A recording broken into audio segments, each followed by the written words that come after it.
Aum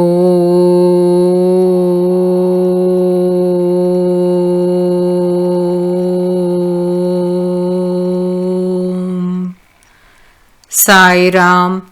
Hara Hara Shankara, Jaya Jaya Shankara. Episode 18. Shri Mahaswami, the sage with eyes of light, the diary of a seeker of truth. Dr.Serge Demetrian. Dear devotees, now we shall listen to the second part of this divine book under the subtitle The Pilgrim's House. Kanchipuram, December 1970. The Valkalam, the Hermit's Garment. I wait for Sri Mahaswami in the same blessed garden of the Pilgrim's House. By now, the trees should start knowing me. Sri Mahaswami appears, as usual, along the exterior corridor towards the right. He walks slowly, effortlessly. One has the feeling he glides across the space. He keeps in his hands the danda and the water vessel. The one difference to other darshans is that he wears on his shoulders over the ochre cloth a kind of rough cream color shawl. He comes towards me and stops about 3 meters in front, staring at me with a profound look. I perform the long traditional prostration and stand up. I remain standing, hands in Anjali, while riveted on his eyes. How long? What has happened? He only could say, as during this entire interval only he exists.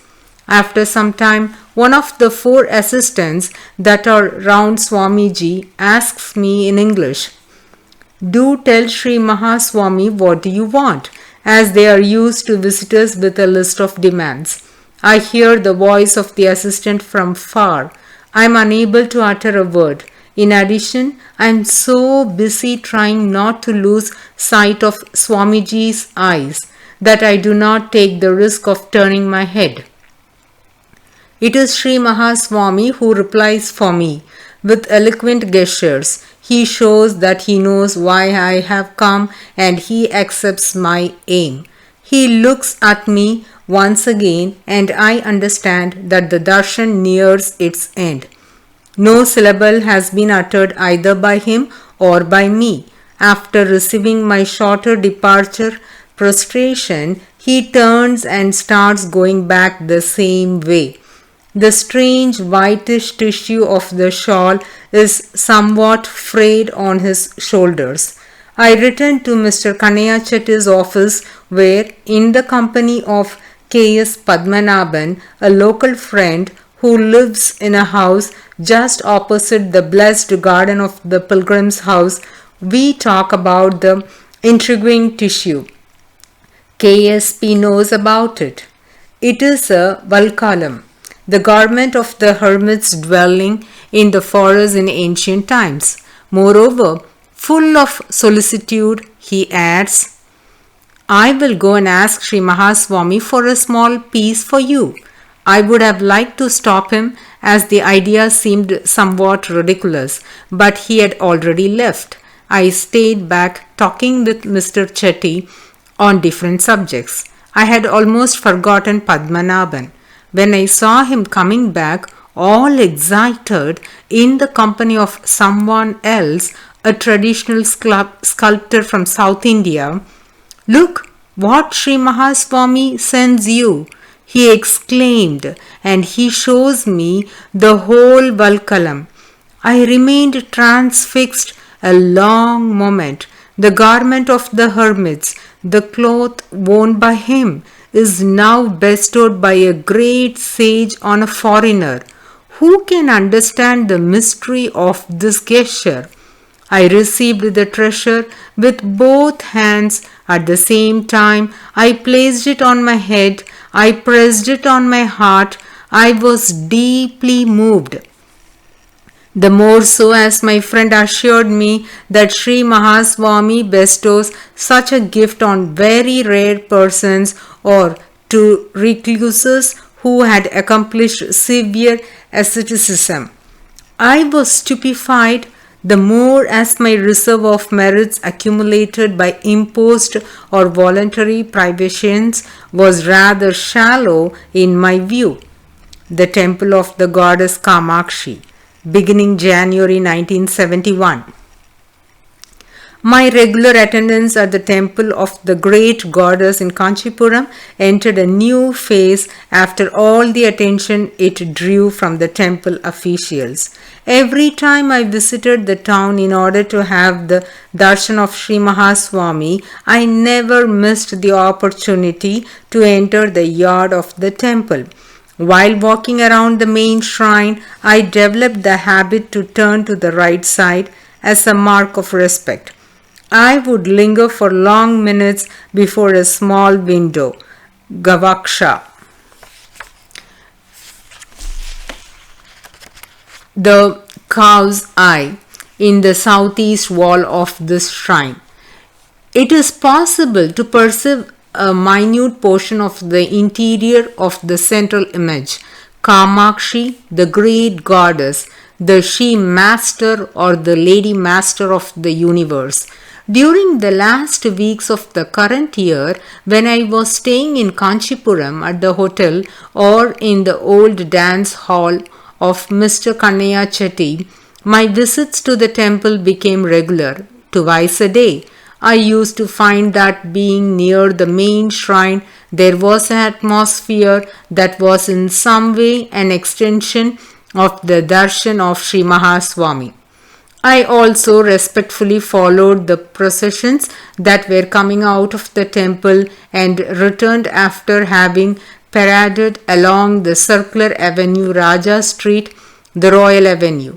I was present at all the festivities of the temple and I looked not without envy at the locals who entered the main shrine, which seemed to me an immense battery charged with spiritual power. I wondered why they came out without looking transformed. The priests of the temple finally reacted to my inability to enter the main shrine. They felt somewhat responsible for the fate of this foreigner.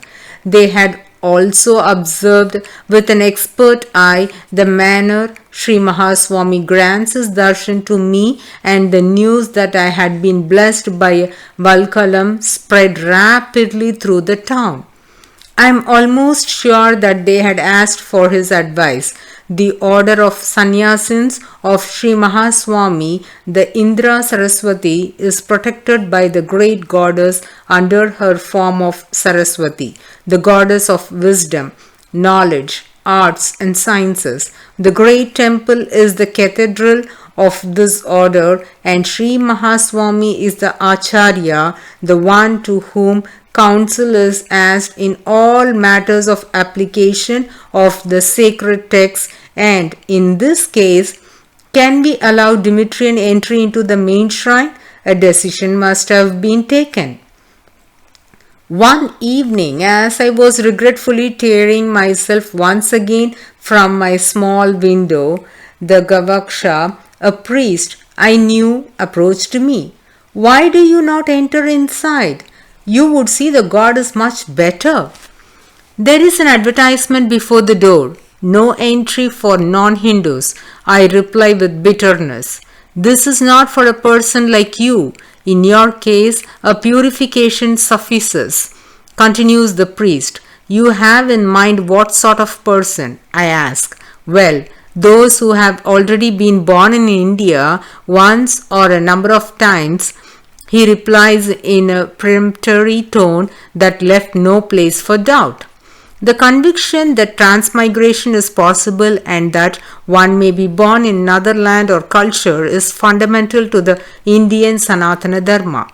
I had often heard people of different degrees of education telling me, "You have surely been born in India once, otherwise you could not live here as you do."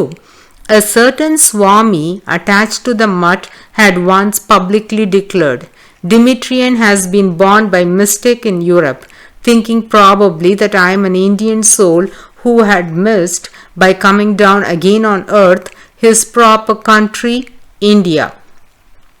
An occurrence which was explainable by taking into account the huge distance between heaven and earth. I was happy that my unknown past could now serve a useful purpose. However, the second condition was still there. The priest, reading on my face an unexpressed question, was eager to enlighten me. To become sufficiently pure and be accepted in the main shrine of the temple of the great goddess Kamakshi, you must have passed through a cow. The idea of allowing myself to be eaten like ordinary grass by a vegetarian cow staggered me. I just read in the newspapers a story from Indonesia about a young child that was swallowed by a python and could not be recovered alive in time. This definitely should not happen in my case. Would I first be made into powder? Improbable, as I was not dry enough for a quality powder. Nevertheless, whatever the powers of digestion of a cow, I was unable to imagine myself as changed into a substance, even dried, with a similitude of resemblance to who I am, not to speak about the ultimate resurrection of that object after digestion. My astonishment was such that hardly could I stammer. A real cow? Not exactly, replied the priest by the same imperious voice. For persons in your situation, in ancient times, it was usually a cow made out of gold. He explained then to me as to how former chieftains, having become kings without being able to change their caste, used this means in order to gain the necessary purity to be permitted entry into the main shrine. His clarification was not a consolation for me. A quick calculation of all my resources made clear I could buy, if that only a tooth, and not even a very large one. Will I be obliged to await another birth in order to be able to buy a golden calf? My situation must have been the subject of some consultations among experts, as the priest declared with authority.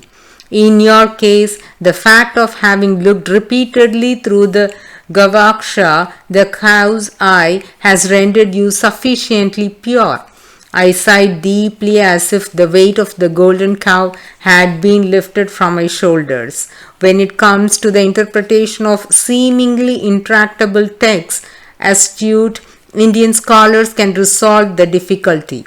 This time I am convinced it was for a good cause, and they showed a remarkable broad-mindedness. I prostrated thankfully with my head turned towards the great goddess. Nearby was Simha, the lion, the powerful mount of the goddess, carved in black stone with his right forepaw raised. He constantly adores his goddess through the same Gavaksha, and right now seemed to be eyeing me with a knowing look. I greeted him with the hands in Anjali. It was destiny's game. I entered the yard of the temple as an ordinary mortal, and I was coming out treated as a king. Before leaving, I thanked the priest with good grace and did a pradakshina round the main shrine. I had now to organize a dignified first entry. On the advice of Mr. Kannaya Chetty, I chose the coming 1st of January. A special permission was granted by the temple administration so that the second Abhisheka in the morning, the most important of the day, should be offered by me. Towards 9 in the morning, dressed in a simple white dhoti, a shawl wound up at the middle of the chest, barefooted, keeping in hand a basket with the ritual offerings and especially a long and very thick garland of fragrant flowers, I entered in the yard of the temple. My faithful friend Kannaya Chetty accompanied me. The first act I did was take permission from Simha, the gentle mount of the Queen of the universe, and then, thinking of Sri Mahaswami, I entered the main temple of the great goddess, the square surrounded by a high wall of grey stone. In order to reach the sole entrance on the northeastern side, one has to pass through a large open mandapa supported by several pillars and then across a spacious hall in the middle of which a giant pillar pierces the roof. In this hall, on the right side, there is a long room which is the office. On the left side, there are two small shrines. In the one on the right sits Varasiddhi Ganapati. Just before the main entrance, one passes the last obstacle. I was expecting to face the usual two very tall guardians of the door, Jaya and Vijaya, leaning on their huge granite maces, evaluating whether one can rightfully enter or not. To my surprise, at the temple of the goddess, these fearful characters are replaced by two gracious statues of the queen herself. Both look at the foreigner and finding that he is sufficiently purified, they permit his entry. The opening of the entry proper is followed by a descending staircase of 10 steps that arrives at a large sunken walkway or perimeter round the principal shrine. As its level is under that of the shrine, it can be described as a trench which surrounds the four sides of the main shrine, the Gayatri Mandapa. In its center, in the Garbhagriha, the Sanctum Sanctorum, which is considered to be the place of origin of the universe, resides the great goddess. The square underground corridor is limited on all its four sides by a wide platform on which one can mount any one of the 7 flights of stairs, and on which are located several shrines. We remain on the lower level and we head to the southeastern side of the Gayatri Mandapa as the Abhisheka is about to commence. One can look at the interior of the Garbhagriha through a large door with crisscrossed heavy iron bars that nonetheless leave a clear view of the interior. There is a white hall with walls covered by silver plates. The air is packed with spiritual power. At the far end and center of the room is one last door with a dark red curtain. It is some 5 meters in distance from the main door into the sanctum. A priest draws the curtain open and there, in the Garbhagriha, is the queen of the universe. She appears as a girl of 16 years, just before maturity, ebullient with the joyous hope that comes with the beginnings of life. She is graciously seated with crossed legs on a platform that raises her height to that of a normal human being. The queen shows herself young and small in order not to frighten us. She has a slender waist with the breasts of an adolescent. She effortlessly holds up her 4 arms with which she blesses and protects her devotees. The queen of the universe smiles and is conscious of possessing absolute power. She is the Paramashakti. She radiates the joy of creation, knowing full well that she is able to protect her creations. She is the origin and the base of the innumerable feminine joys as she begets and protects all that has been and will be in this world. She is radiant in the knowledge of the power that she is the origin of the potency that brings all to life and protects that which is hers.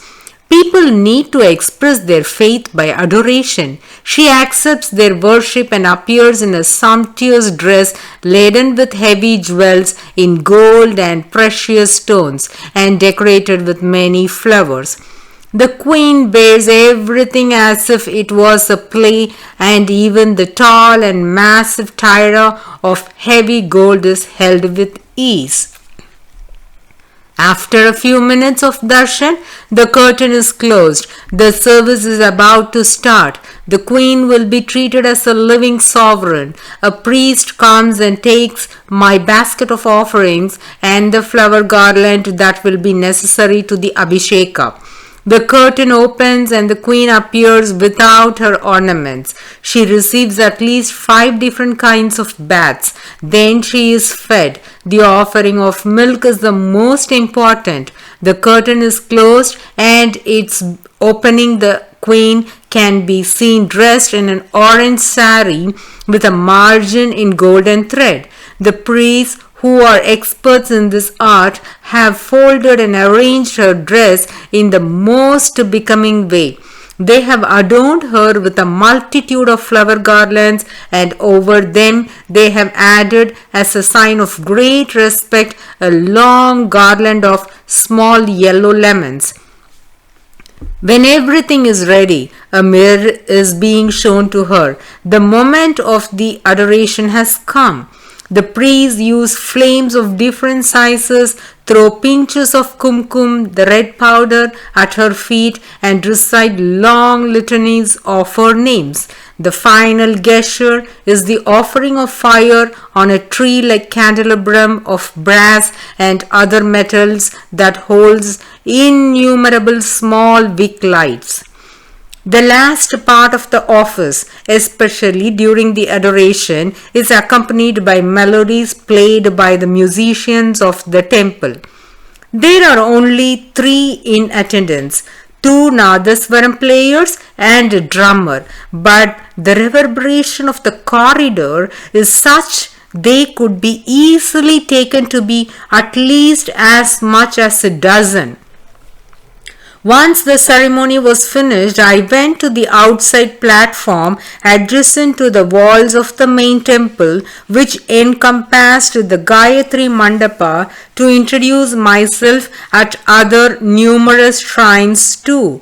Today, on my first visit in the main shrine, I limited paying my respects to 3 shrines which seemed the most important. In front of the Gayatri Mandapa is located the shrine which contains the image of the goddess, the Utsava Murti. This sacred statue is taken with great pomp from the main shrine and paraded before devotees on the streets of Kanchipuram during various religious festivals. It is a time of joy, for she blesses all those people who witness her procession. The Utsava Murti of the Queen reveals herself under 3 aspects at the same time. There are 3 forms which are shown together. Kamakshi, a statue in precious metal of some 60 centimeters in height, which stands in the middle. 2 Lakshmi, who is to her right, and 3 Saraswati at her left. Both these statues are slightly smaller. All 3 bless with the right hand, while the left hand of each indicates their feet. Throw away your cares here, renounce desires, and be humble, so that you may receive our blessings with a pure heart, they seem to say. I now understand the deeper meaning of the prostration by which one greets the deities in the temples and those who deserve high respect. Along with Mr. Chetty, we head to the shrine of Mahasaraswati, the great Saraswati, which is on the western side of the platform. The queen is shown as an elegant lady with exquisite features delicately carved in black stone. She sits on a peacock, her favorite mount, and on her knees is a veena, an important Indian music instrument. This indicates that she is the protector of harmonious rhythms. On the northern side of the platform is the shrine of Adi Shankara. I can finally observe the manner in which the great Acharya can be seen in physical form. The statue is rather tall, with large shoulders, round head, thick neck. He is seated cross-legged on a pedestal and resembles a young athlete. It is true that he had finished his earthly mission at the age of 32, leaving behind immensely important philosophical, mystical, and poetical works. He had been, in addition, a great reformer and an indefatigable wandering monk. All these activities needed physical strength, which could explain why he is shown this way carved in hard rock. We are about to leave when the chief priest of the temple calls us. He intends to hand over to us in return for our offerings the gifts of the queen, blessed kumkum powder, milk from the abhisheka, prasadam, food tasted by the queen, and then the garland originally offered by me and the full row of lemons, both of which were worn by the queen. Generally, it is the person who has performed the offering who receives the gifts. The garlands have to be worn a moment, then kept in the house for a certain period. In order not to shock the traditionalists, Mr. Kannaya Chetty is given the gifts. For me, it was quite enough to enter the main shrine and have the permission to offer an abhisheka on the New Year's Day. I left happy. I had the darshan of the great goddess and had seen the place where Adi Shankara had left his physical form before being immersed in the infinite. After we reached the house of Mr. Kannaya Chetty, we shared the food and the lemons. For more than a week, Mr. Chetty, his family, and I enjoyed lemonade. Devotees, let us close this episode and shall continue to listen to the second part of Sri Mahaswami, the sage with eyes of light, in the coming episode, bowing at the holy feet of the Gurus. Aum